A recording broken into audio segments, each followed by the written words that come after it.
Alright ji, so we said कि एक capsular ligament है रिस्ट जॉइंट, और जो इंफीरियर रेडियोल्नर जॉइंट का कैप्सूल है वो वैसे लिखा तो नहीं हुआ कि कॉमन कैप्सूल है, लेकिन उसको सेपरेट करना भी इजी नहीं है। यहाँ पे ब्लेंड हो जाते हैं दोनों कैप्सूल, ठीक है। बट दिस इज इम्पोर्टेंट कि जो रिस्ट जॉइंट और रेडियोल्नर जॉइंट के बाकी लिगामेंट्स हैं they are different. Joint cavity separate है, साइनोवियल मेम्ब्रेन और साइनोवियल कैविटी जो फ्लूइड वगैरह वो सारा कुछ सेपरेट है। So distal radioulnar joint is completely separate from, उसकी कैविटी कंप्लीटली सेपरेट है फ्रॉम द रिस्ट जॉइंट, ठीक है। कैप्सुलर लिगामेंट पे जो थिकनिंग्स होती हैं जो एंटीरियरली और पोस्टीरियरली सपोर्ट कर रही होती हैं, these are the anterior and posterior radioulnar ligaments, ठीक है। एक थिकनिंग आपको ये नजर आ रही है, एक इसी तरह से थिकनिंग जो है ना वो पोस्टीरियर एस्पेक्ट में भी होती है, ठीक है। So these are the only ligaments which are supporting distal radioulnar joint. Capsular ligament, उसके साथ हम साइनोवियल मेम्ब्रेन बता देंगे, ठीक है, जो इनर लाइनिंग कर रही है, और आर्टिकुलर डिस्क की भी इनर साइड पे अटैच है, और साथ anterior and posterior रेडियोल्नर ligament.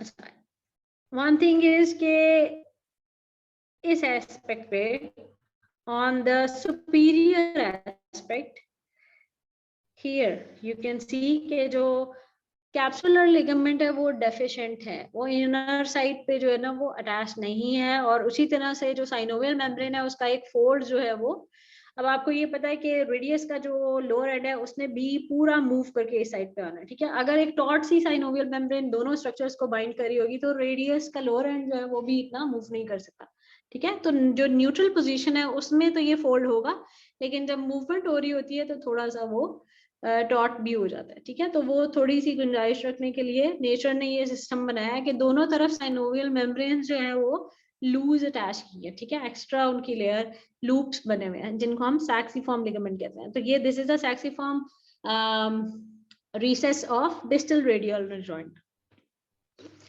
Very important thing कि radioulnar joint does not communicate with the wrist joint.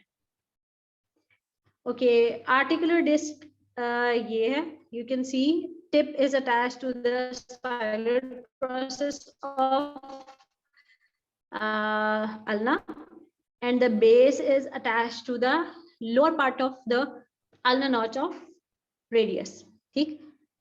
Articular disc जितनी भी होती हैं वो सारी की सारी फाइब्रोकार्टिलेज होता है मटेरियल, ठीक है।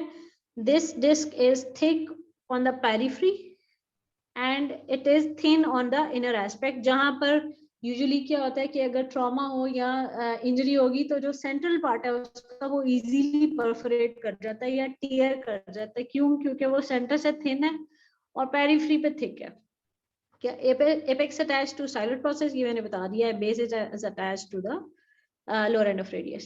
So this is all clear. This is the attachment of articular disc. Articular disc जो है वो आप distal radioulnar joint में भी पढ़ेंगे as articulating surface, उसकी जो superior surface है और जो उसकी ये inferior surface हमें नजर आ रही है, that would be participating in wrist joint. Right. ये मैंने पहले भी बता दिया आपको कि जो कैप्सूल है एंटीरियरली और पोस्टीरियरली थिक हो जाता है, और जो बना रहा है ये anterior and posterior radioulnar ligaments, और ये जो radioulnar ligaments these are supporting the articular disc margin, इसीलिए मार्जिन इजीली टीयर नहीं होते, ठीक है। So we have all these ligaments which are supporting the inferior radioulnar joint. Inferior radioulnar joint की जो nerve supply है और blood supply है वो यहाँ पर forearm में जो हमारे lower end पे जो nerves हैं जो इन muscles को supply करें, these are basically anterior and posterior process nerves, ठीक है। Anterior interosseous nerve is a branch of median nerve और पोस्टीरियर जो है वो रेडियल नर्व की ब्रांच है।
This is one of the slowest lectures. आज इंटरनेट को कुछ ज़्यादा ही मसला हो गया.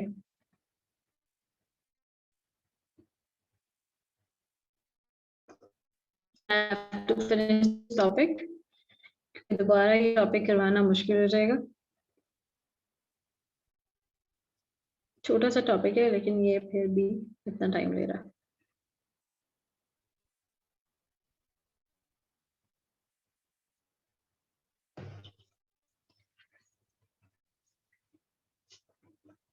थोड़ा सा पेशेंस और and we are almost done. Clinical anatomy का एक दो पॉइंट बता दूं और एक एमसीक्यू में आप लोगों को बता दूं. रेडियल जॉइंट से रिलेटेड आपको आइडिया हो जाएगा कि इससे रिलेटेड क्वेश्चन कैसे पूछते हैं. वैसे जॉइंट से क्वेश्चन कैसे पूछते हैं ये आपको आइडिया है, लेकिन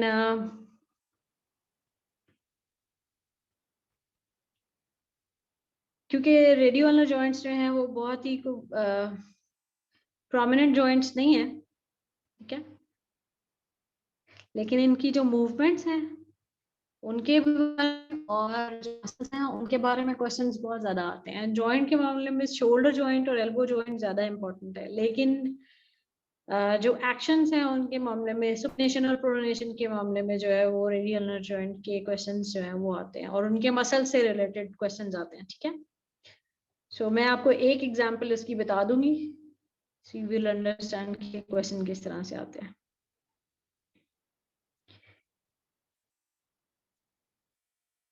तो मैं ये बता रही थी कि अभी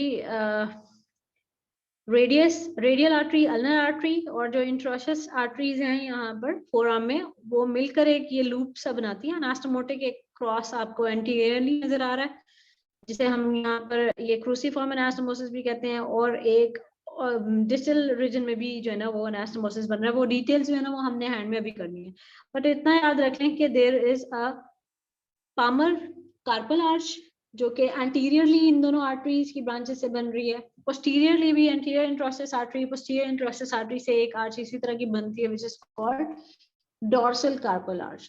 ये दोनों आर्चेस जो हैं ये इंफीरियर रेडियोल्नर जॉइंट को भी सप्लाई कर रही हैं. ठीक है, और उसके बाद they are also giving articular branches to wrist joint. ठीक, सो ये जो अनास्टोमोसिस है, this is the articular anastomosis at the lower end of these the forearm. Middle radioulnar joint is उसमें ज्यादा डिटेल नहीं है, बस इतना याद रखना है कि इंट्रोसिस मेम्ब्रेन है जो दोनों इंट्रोसिस बॉर्डर्स को कनेक्ट कर रही है. ठीक है, और दोनों बोन्स को एक डिस्टेंस पे जो है ना मूवमेंट के दौरान मेंटेन रखती है, और this is called syndesmosis type of fibrous joint. Syndesmosis क्या होता है कि एक लिगामेंट जो है, एक ब्रॉड लिगामेंट जो है वो दो बोनी पार्ट्स को आपस में जॉइन करके रख रहा है. There is no joint cavity, एक सिर्फ फाइब्रस कनेक्शन है. जॉइंट की क्लासिफिकेशन हमने करनी है. नाउ रिलेशंस जो है ना वो सुपीरियर, इंफीरियर और मिडिल रेडियोल्नर जॉइंट के बहुत ज्यादा इंपॉर्टेंट नहीं है, लेकिन सुपीरियर रेडियोल्नर जॉइंट में जो एंटीरियर रिलेशन है वो क्यूबिटल फॉसा वाले, और पोस्टीरियर रिलेशन में पोस्टीरियर कंपार्टमेंट के जो मसल क्रॉस कर रहे हैं एल्बो जॉइंट को वो आ जाते हैं, लैटरल पोर्शन वाले स्पेशली. ठीक, और लैटरली पार्ट की जो नर्व्स हैं, स्पेशली रेडियल नर्व जो है वो वहां से गुजर रही है, तो उसका आप कह सकते हैं कि एंटीरियर रिलेशंस में आता है. इंफीरियर रेडियोल्नर जॉइंट का भी यही है कि एंटीरियरली जो है वो एंटीरियर कंपार्टमेंट के जो टेंडेंस क्रॉस कर रहे हैं, पोस्टीरियरली जो पोस्टीरियर कंपार्टमेंट के टेंडेंस क्रॉस कर रहे हैं, स्पेशली जो लैटरल पार्ट के जो टेंडेंस हैं वो आ जाते हैं. ठीक है, रेडियलिस वाले. सो रिलेशन बहुत ज्यादा अभी इन जॉइंट्स के इंपॉर्टेंट नहीं है. No this is important.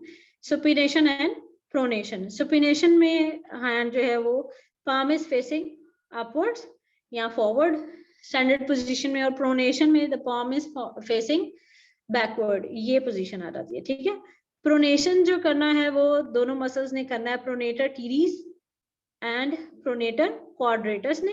ठीक है, ये आपके सामने प्रोनेटर टीरीज है which is pulling the medial surface of radius towards the medial side, और प्रोनेटर क्वाड्रेटस है. ठीक है, उसकी भी मूवमेंट इस तरफ होती है. So they are making upper end of radius rotate and lower end of radius to cross the lower end of ulna, इस तरह से. ठीक है, तो ये क्रॉस बन जाए. This is the movement of pronation. Supination में क्या होता है कि अगर हम देखें कि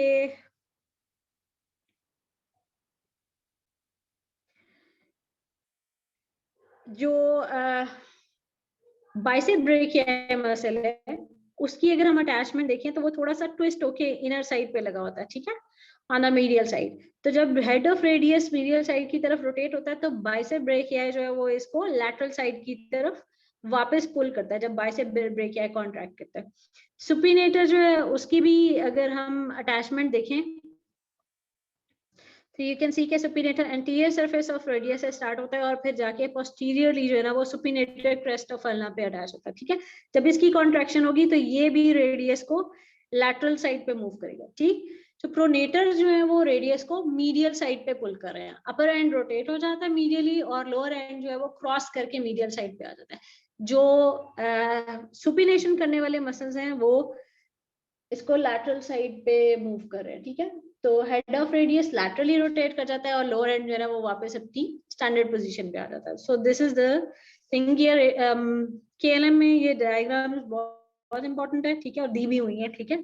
आपको मैकेनिज्म वहां से समझ भी आ जाएगा। यू कैन सी हियर कि जो अपर रेडियो अल्नर जॉइंट है उस पे हेड ऑफ रेडियस के सेंटर से एक्सेस पास कर रहा है, ठीक है, और रिंग इस तरह से है और हेड ऑफ रेडियस रोटेट कर रहा है।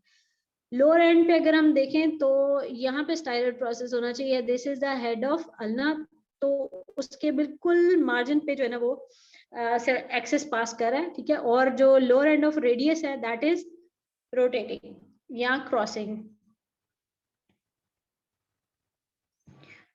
टू समराइज कौन से सुपिनेशन कौन से मसल्स करते हैं, सुपिनेटर, बाइसेप ब्रेकियाई, ब्रेकियोरेडियलिस कुछ हद तक, ठीक है, लेकिन मेनली जो मसल्स हैं वो सुपिनेटर एंड बाइसेप ब्रेकियाई। इनमें जो मेन प्राइम मूवर जिसे हम कहते हैं this is bicep brachii. Bicep brachii is very strong in supination, more strong in supination than flexion, और प्रोनेटर्स भी आपको पता है।